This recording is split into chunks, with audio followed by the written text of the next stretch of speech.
You ever sit in a room so quiet, your thoughts start to echo louder than the walls? That kind of silence isn't peaceful, it's surgical. It cuts. It exposes.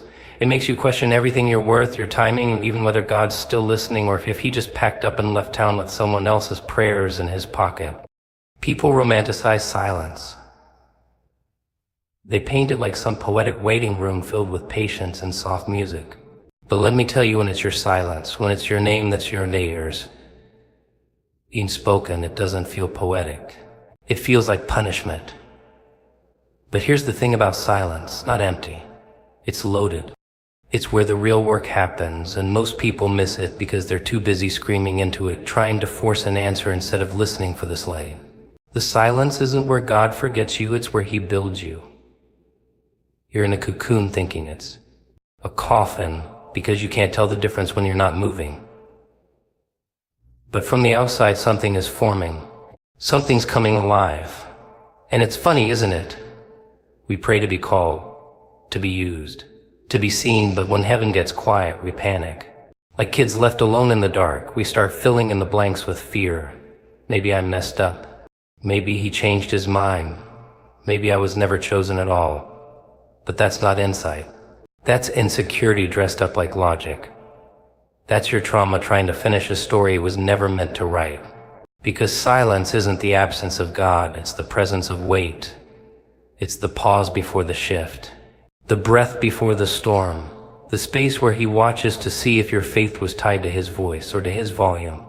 Most people only follow God when they can hear him clearly. But the real ones, the ones who are actually dangerous to the darkness, they keep walking when it's quiet. They obey in the void. Because they know silence isn't abandonment, it's trust. That kind of silence is sacred and terrifying. Because it strips away your crutches. No signs, no confirmations. Just you and the last word he gave you over and over, like a drumbeat. And you start to realize maybe that last word wasn't outdated, maybe it was enough. Maybe you were just addicted to newness, to noise, to constant divine entertainment. People hate this part. They want fast answers, fast progress, fast purpose. But the silence slows you down on purpose. It's not punishment, it's pruning. He's cutting things off you that you still think you need. Pride, approval, addiction. The idea that you need to be seen to be significant. He's not ignoring you. He's conditioning you, rewiring your instincts, getting you to the point where even if he never speaks again, you'll still move like he did. That's next level faith. And it only comes from silence. You don't grow roots when the rain is falling. You grow them when it stops. When the surface dries up and you're forced to dig deeper than you ever thought you could. That's when the real you shows up. Not the you with the performance. Not the version they clap for. The raw you. The version that's not trying to impress anybody, just survive without losing your mind. That's where he shapes you. Not on stages. Not during breakthroughs. But in the middle of that still suffocating quiet. And what's wild is, the longer the silence, the heavier the name when it's finally spoken. That's why he couldn't say it too early.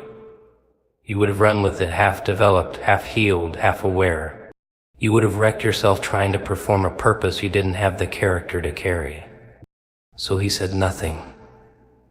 Not because he didn't love you, but because he loved you too much to let you self-destruct with something sacred. And here's the irony, by the time he finally speaks your name, you're not the same person who was begging for him to say it. You're quieter, sharper, more dangerous. Because now you know the value of what silence built in you. You're not in love with the spotlight anymore. You don't crave the crowd. You understand now the silence wasn't just delay.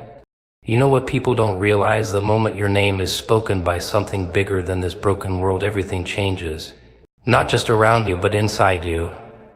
It's not like flipping a light switch. It's more like hearing a key turn in a lock you didn't even know was there. And suddenly, what felt like random pain, what looked like wasted time, it starts to make sense. Not all at once, no. But enough to feel. It in your bones, something just shifted. Now here's the part they don't warn you about. The shift isn't glamorous. It's not glitter and golden gates and angelic choirs. It's disruption. It's discomfort. It's your old life starting to glitch like a system that just got hacked.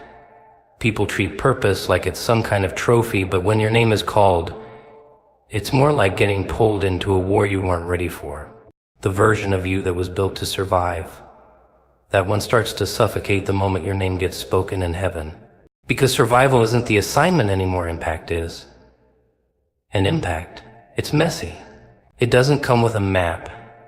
Just instructions written in tension and trust. You'll walk into rooms that feel too big for your voice. You'll face mirrors that reflect things you're not proud of. Because when the shift happens, your illusion dies. The illusion that you had time. The illusion that you could keep playing small. The illusion that somebody else would do it. Nah, now it's you. You're the one.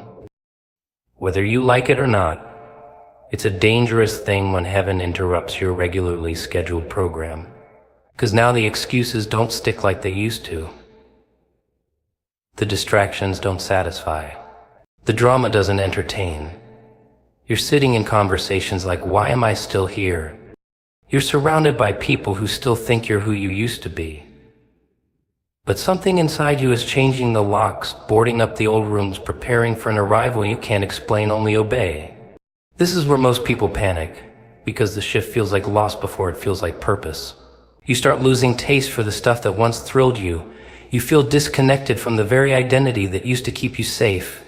And that's not a sign you're broken, that's the sign you've been called. And the problem with being called is you cannot unhear it. You can try. You can distract yourself, numb it, laugh it off. But once your name is spoken by something eternal, everything temporary starts to rot in your hands. You'll try to go back to normal, but normal won't recognize you. The places you once hid will start to spit you out. You'll feel like a misfit in rooms you used to dominate, not because they changed, you did. That shift doesn't just remove you from things. It removes things from you. And some of them you loved. But now they feel heavy. Now they feel fake. Now they feel like cages. And freedom has a cost. It always does. People want the calling without the collapse, but the shift breaks things. Old rhythms. Old relationships, old reflexes. It pulls back the curtain and forces you to see who you've really been. And let's be honest, some of that truth stings. It exposes how much you've settled, how long you've delayed, how you kept asking for a word from God, not realizing your own comfort was the thing clogging your ears. But that shift, it's holy, because it doesn't just show you what you are. It shows you what you're not anymore. You're not waiting for the world to approve you. You're not sitting around waiting to be chosen. Because when God speaks your name, it uninstalls permission culture from your soul. Suddenly, you're not looking for validation, you're looking for instructions. You stop asking, do I belong here? And start saying, where's the assignment? It's wild, really. How one word from God, not even a sentence, just your name can rupture the entire structure of your identity. But that's what happens when the eternal speaks into the temporary. The system crashes, the mask slips, and what's left is someone raw, ready, and not here to play nice. Because once the shift happens, you realize you weren't born to blend in. You were born to disrupt, to disturb, to deliver. You know what's funny? People hear the word calling and they think it's some kind of cosmic compliment. Like heaven sent you a personalized invitation to be special. They treat it like a badge, like once you're called, everything gets easier. Doors open. Crowds cheer. Everything falls into place. But that's not how it works. That's not what calling is.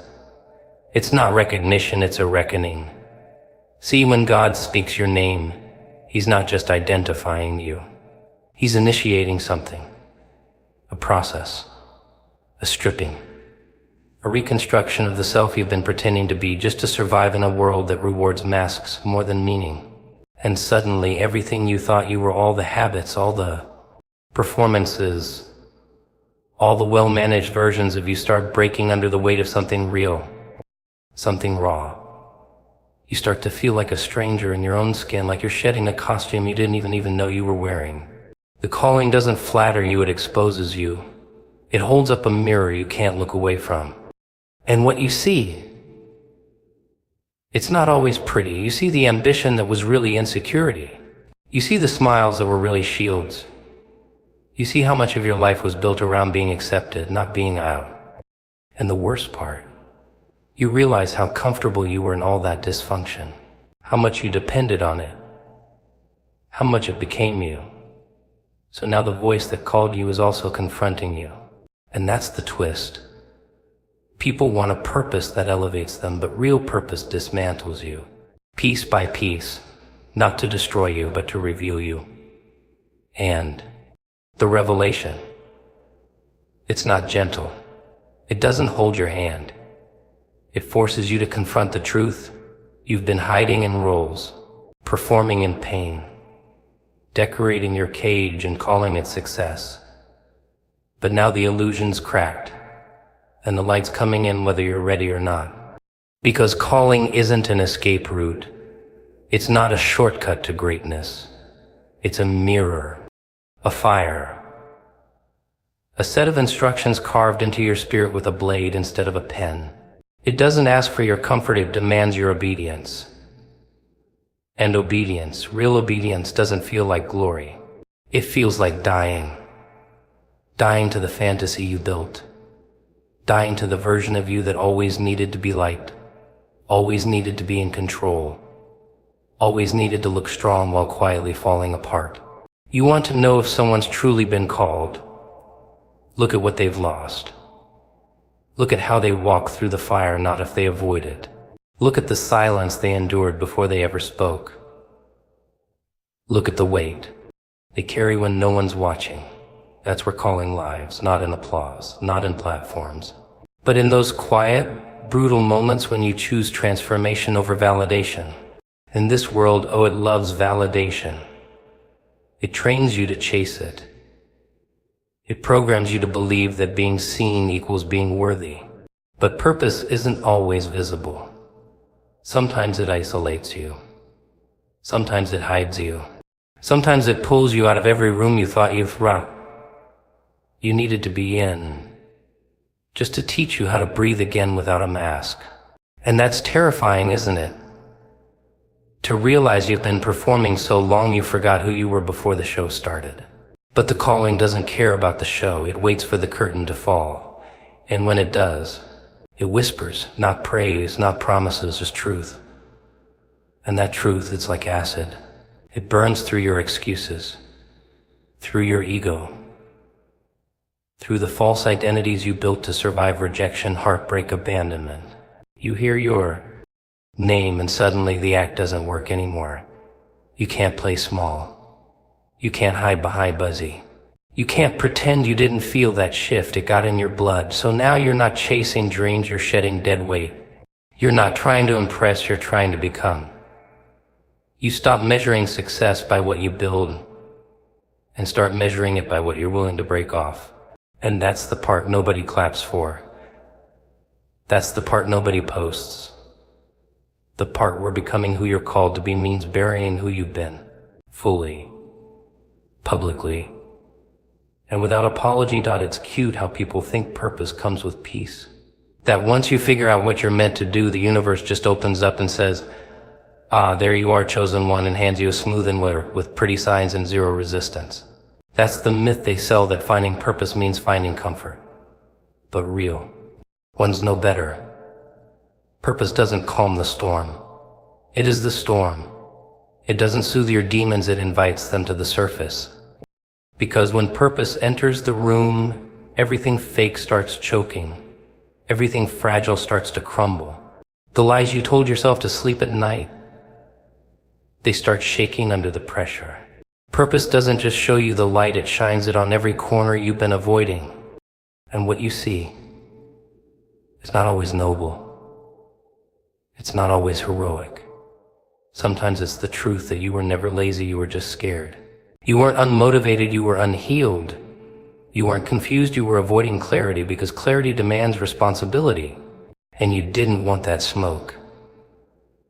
See, most people don't run from failure, they run from the version of themselves that purpose will force them to become. The version that doesn't get to blame their past anymore. The version that doesn't get to hide behind, well, this is just who I am. No. Purpose breaks that version apart like glass. It demands evolution. It doesn't ask for your permission.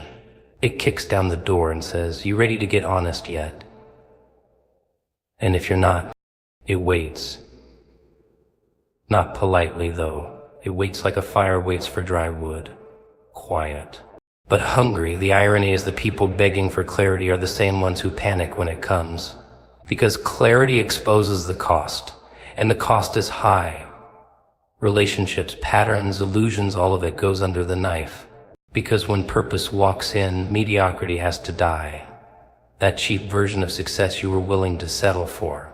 Dead, that story you kept telling yourself to feel safe. Shredded.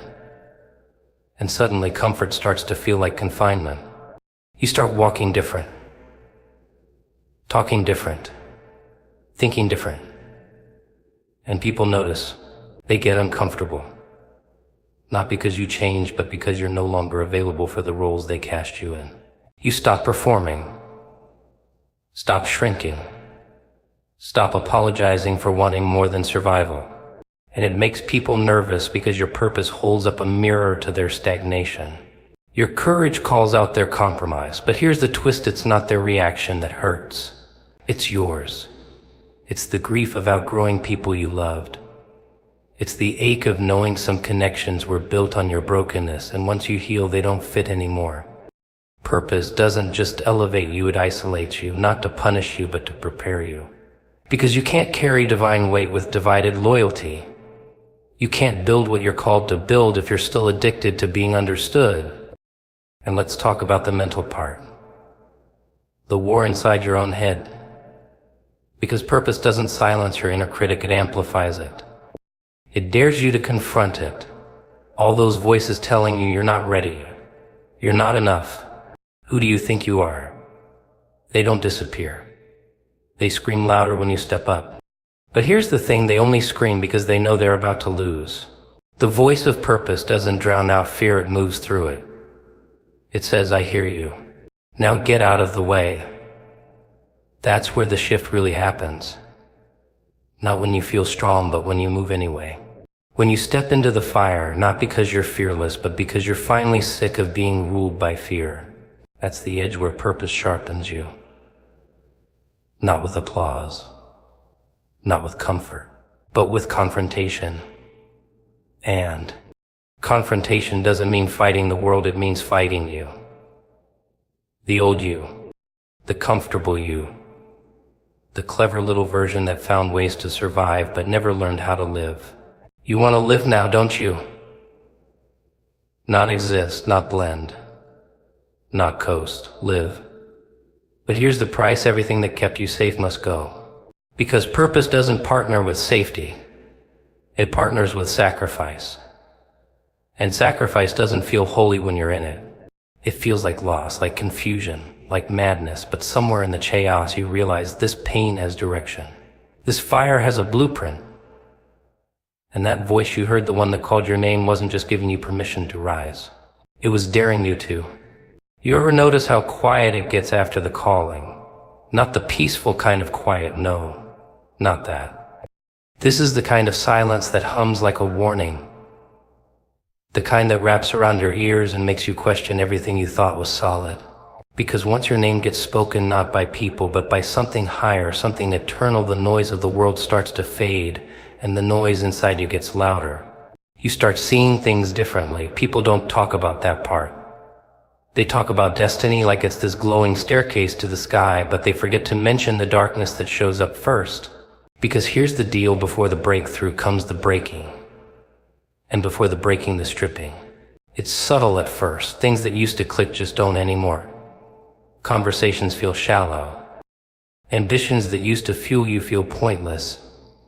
You laugh at the wrong jokes, nod at the wrong people, and walk into rooms where your own reflection starts to disgust you. Not because you're fake, but because you've outgrown your disguise, the old life. It doesn't fit anymore. It's like wearing someone else's skin, and every moment you try to keep it on feels like betrayal. Not to others, to yourself. You start feeling detached, not lost, not broken. Just like a ghost walking through your own story. The habits, the crowds, the routines, they're still there, but your soul has already moved on. It's scouting new territory while your body's stuck in yesterday. That's where the silence creeps in. Not because God went mute, but because you're finally being left alone with what's real. And what's real doesn't shout. It whispers. And most people, they panic in that whisper. They run back to the noise, to the fake certainty, to the chaos they know, because silence, that kind of silence, it demands honesty. It makes you face the mirror, not the one on the wall, the one within your soul. The one that shows you everything you've been running from. Every compromise.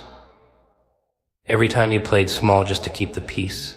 Every time you let their expectations write your script. That's what gets stripped away when your name gets called. Not just distractions, identities. And here's the sick joke of it all. You start missing things you hated. You crave the comfort of dysfunction because at least it was familiar. That job you despised, that relationship you knew was hollow. That version of you who smiled on cue, at least you knew the rules there. But now, you're in the wilderness. And there are no signs, no map. Just you and that name echoing somewhere in the distance. The one heaven spoke. They. One hell heard. The one you're trying to live up to without losing your mind. You don't feel called. You feel crazy. You start second-guessing everything. Did I imagine it? Was that even real? But the damage is already done. You can't unknow it, can't unsee it. You've been marked. You've been moved. And no matter how much you try to go back, the doors are locked. The party's over. The act is done. And you're standing in the aftermath with your hands full of pieces, trying to make sense of the new blueprint that hasn't even printed yet. People won't get it. They'll think you're cold, distant, selfish even, but they don't know what it's like to be undone by a whisper. To have everything inside you rearranged without your permission. They'll say you've changed, and they'll be right. But it's not the kind of change they're used to. This change doesn't come with an applause track. It comes with isolation, with inner earthquakes, with a voice in your chest that keeps